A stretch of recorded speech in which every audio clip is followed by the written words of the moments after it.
আরে তন্ন ভাই, আপনি এখানে এত সুন্দর জায়গায়? এই তো জায়গাটা অনেক সুন্দর, বসে আছি। কেমন আছো?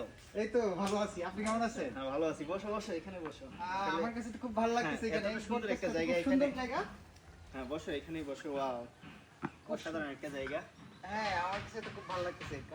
গাছের ডালগুলো খুব সুন্দর হবে। হ্যাঁ হ্যাঁ, অ্যাকচুয়ালি আমি এই জায়গাটায় আসা প্রায় সময় আড্ডা দিই। তো এই জায়গাটা আমার এতটা ভালো লাগে, যার কারণে আমি সবসময় যখন সময় পাই তখনই বসে এখানে আড্ডা দিই। তাই আসলে এই গাছটা খুব সুন্দর হবে, ডালপালা ছড়িয়ে আছে। হ্যাঁ, মানে বট গাছটা হচ্ছে নিচু একটা জায়গায় এবং একদম নিরিবিলি একটা পরিবেশ যেটাকে বলা হয়। এখানে আমি প্রায় সময় এসে বসে আড্ডা দিই। আসলে আমার এই সুন্দর পরিবেশে দেখে আমার একটা ওই ছোটবেলার গান মনে পড়তেছে। Wow, তাই নাকি? যেমন এই যে আমরা আগে কি সুন্দর দিন কাটাইতাম, এই যে একটা গান আছে। হ্যাঁ, চলো তোমার নিয়ে গানটা হয়ে যাক। আচ্ছা ঠিক আছে, চলেন ট্রাই করি।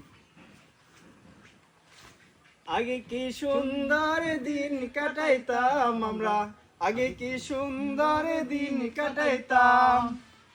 গ্রামের নওজোয়ান হিন্দু মুসলমান, গ্রামের নওজোয়ান হিন্দু মুসলমান, মিলিয়া বাউলা গানার মুর্শিদ গাইতাম আমরা।